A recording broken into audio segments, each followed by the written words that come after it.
In the modern streaming era, where artists are, practically forced to drop new singles every 3 weeks just to survive the algorithm, waiting 9 years to release your sophomore album sounds a lot like, well, career suicide. Oh, absolutely. It's an eternity. Right. Like, if you disappear for almost a decade, conventional wisdom says the industry will just simply move on without you. Yeah, they'll forget you were even there. Exactly. Unless, of course, you are using that massive gap in time to meticulously engineer an entirely new genre of music. Which is just the ultimate high wire act. I mean, it really is. And it speaks to a challenge that goes far beyond music, too. How do you mean? Well, whether we're talking about art or tech startups or even a local restaurant expanding its footprint, the paradox of growth is always the same. How do you take something incredibly unique, something hyper-local, and scale it up for a global audience without diluting the exact essence that made it special to begin with? Okay, let's unpack this, because Okay. today we are bringing you a deep dive that looks at that exact paradox. And it's a fascinating one. It really is. So if you are prepping for a creative meeting or trying to figure out how to scale your own projects, or honestly, you're just intensely curious about how underground culture successfully infiltrates the mainstream, you are in the right place. You definitely are. Our mission today is to look at how one artist took a fiercely regional sound and scaled it into this massive, star-studded, really polished project without losing its soul. We are looking at Big Freedia's critically acclaimed 2023 bounce music album, Central City. Yeah, and when you look at the timeline of her career, this album serves as an absolute masterclass in artistic evolution. It's just wild. We have the data on the album's release, the underlying production architecture, the strategic rollout campaign, and of course the critical reception from major music outlets. And together they put a really clear picture of how to successfully execute a comeback that doubles as a massive expansion. Totally. And to really understand the sheer scale of Central City, which dropped on June 23, 2023, via Queen Diva Music, by the way, we really have to start by looking at that massive gap in time. Right, the 9 years. Yeah. I mean, the album itself has a runtime of 46 minutes and 54 seconds, but the runway to get to those 46 minutes was practically a decade long. And that gap is the foundation of the entire project, honestly. Central City is Big Freedia's second studio album, right? Her previous full-length studio album, Just Be Free, was released all the way back in 2014. 2014. Right, that is a full 9 years between studio albums. Which is, I mean, think about how much the landscape of media consumption changed between 2014 and 2023. It's night and day. We went from buying albums on iTunes to a world completely dominated by TikTok sounds and Spotify playlists. So if conventional wisdom says a 9-year absence is a massive risk for an artist's momentum, what exactly was happening during that time? Like, was it just a really long hiatus? Not at all. If we connect this to the bigger picture, the music critics were quick to point out that this was absolutely not a vacation. Oh, definitely not. Neil Z. Young, over at AllMusic, specifically described the release of Central City as the culmination of years of, quote, grinding and fighting, unquote, to place New Orleans bounce on an even larger stage. So it was this period of intense groundwork. She was touring North America in mid-2023 to support it, but the work started way before that. Let's back up for just a second, though, because we are throwing around the term New Orleans bounce. I want to make sure everyone listening is on the exact same page. Oh, that's a good point. We know it's a regional sound, but what actually is it? If you had to explain bounce music to someone who has literally never heard it, what are the sonic characteristics we're talking about here? Well, think of it as a highly specialized, hyper-energetic subgenre of hip-hop that was really born in the housing projects and underground clubs of New Orleans. Okay.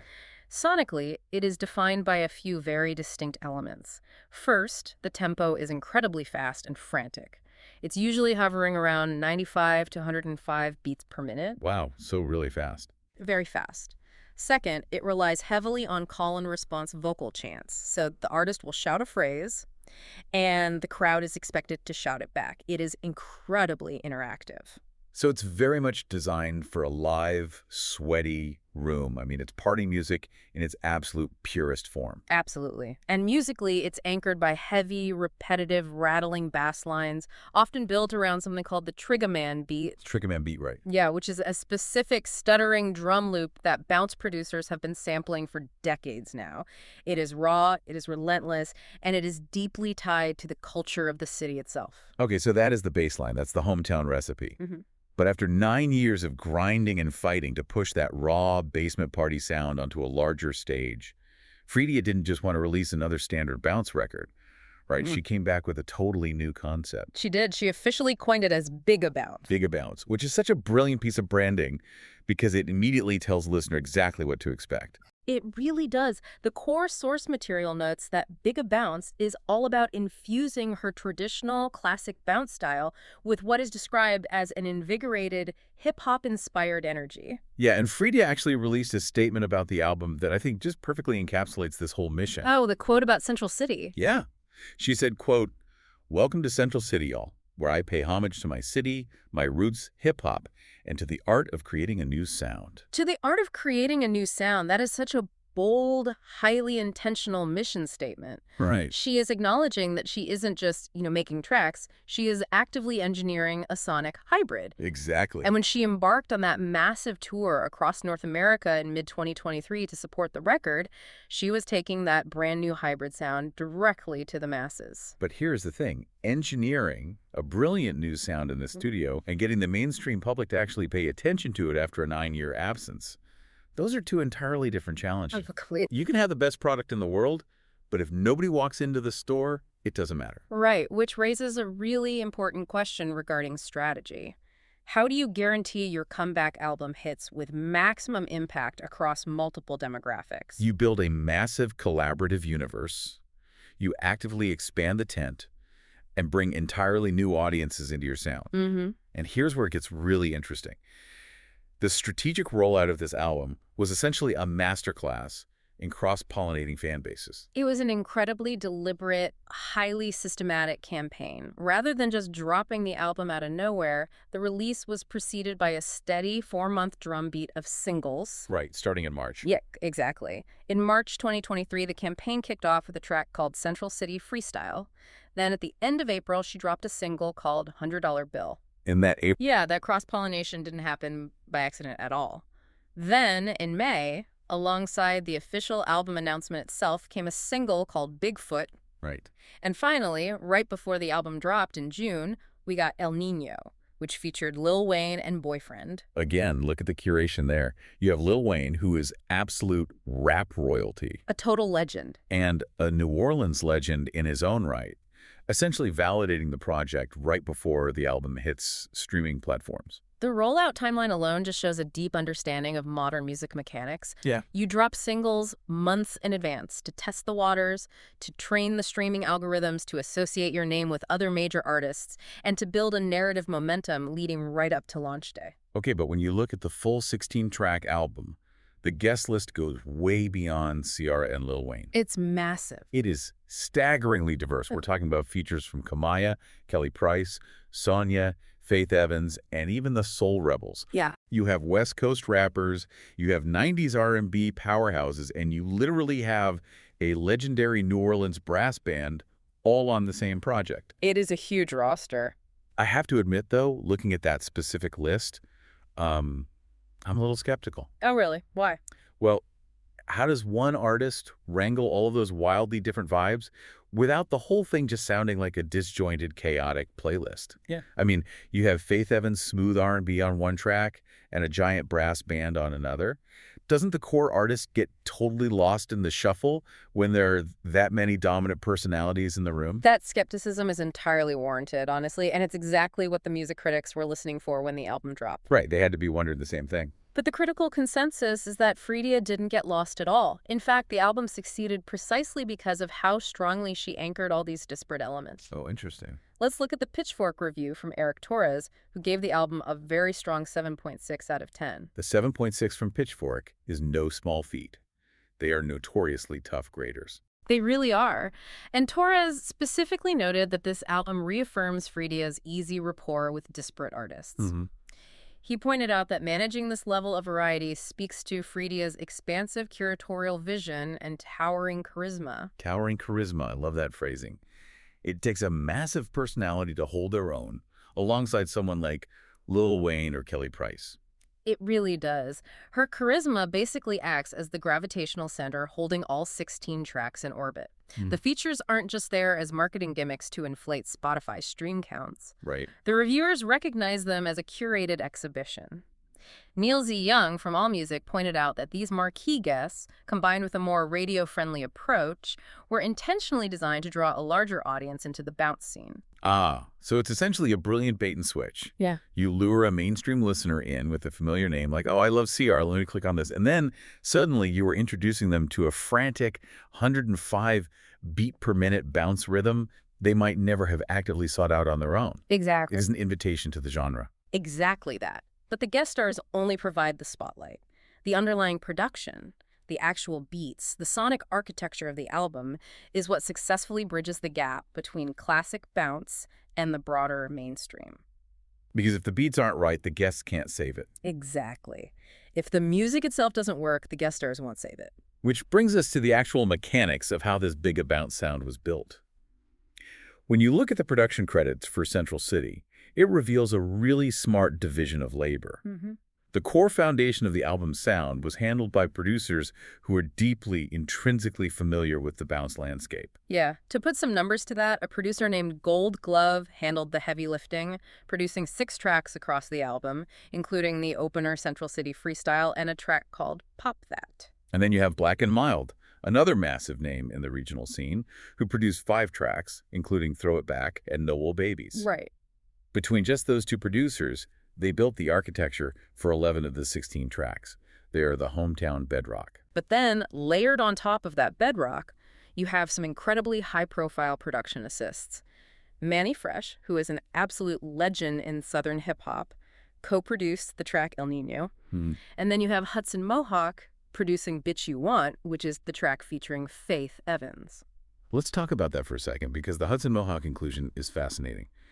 How does an electronic experimental producer fit into a bounce record?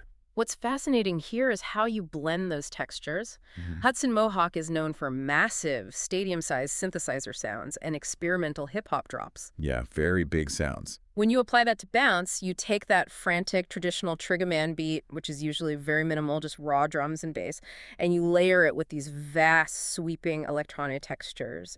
It gives the track verticality, it makes it sound huge. Okay, I love this strategy, and I think there's a great analogy here. Building an album like this is like constructing a gleaming, modern skyscraper. Oh, I like that. You want the flashy, high-tech glass windows.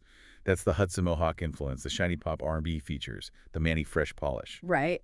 But you absolutely must make sure the concrete foundation is poured with classic, rattling 808 bounce beats. That foundation is Gold Glove and Black and Mild. If the foundation isn't solid, the whole skyscraper falls over the second you try to build it up. That is a perfect way to visualize the division of labor, and the critics agreed that the structure held up beautifully. AllMusic called the album a total riot and fun as hell. Nice. Kitty Empire, reviewing it for The Observer, described it as an album full of bass-laden beasts that boasts high production values and songcraft. Wait, I need to jump in here and play devil's advocate for a second. Sure. Let's look closely at those reviews. AllMusic specifically called these anthems cleaned up and noticeably more polished than other contemporary bounce releases. Yeah, they did. And The Observer is praising the high production values. But isn't the whole appeal of bounce music that it's raw, sweaty, basement party music?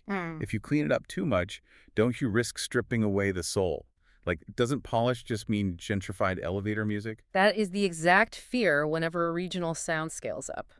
But the critics explicitly counter that worry. In the context of Central City, polish does not mean diluted. Okay. Doesn't mean the rough edges were sanded down into something safe and corporate. So how are they defining polish then, if not by removing the grit?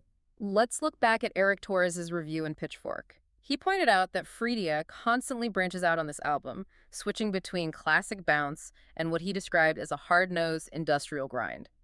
And the key detail is that this switch often happens within the exact same song. Well, hard-nosed industrial grind definitely doesn't sound like elevator music. It sounds aggressive and heavy. Right. Think of it like taking a brilliant, gritty, handheld indie movie that was shot on 16mm film and remastering it in stunning 4K resolution. Oh, I see. You aren't changing the grit of the story. You aren't changing the frantic energy of the camera movements. You're simply making the visuals more vivid, upgrading the audio mix, and preparing the file so it can be played on a massive IMAX screen without looking muddy. Ah, I see. So the high production value, the polish, that the critics are talking about is actually what allows the heavy bass and the frantic bounce rhythms to translate cleanly over massive festival speakers or on global pop radio. Exactly. If you don't upgrade the production, those fast beats might just sound like static to a mainstream audience. The polish takes a hyperlocal sound and acoustically prepares it for a global stage. Precisely. The bass-laden beasts that Kitty Empire mentioned are still wild beasts. They just have a much bigger, more expensive cage to roar in. That's a great way to put it. That is the essence of Bigga Bounce. It pays deep homage to the roots of New Orleans bounce, but it structurally expands the genre's capacity, allowing it to hold hip-hop, R&B, and experimental electronic music within its framework. And to do that successfully, you can't just throw it together overnight.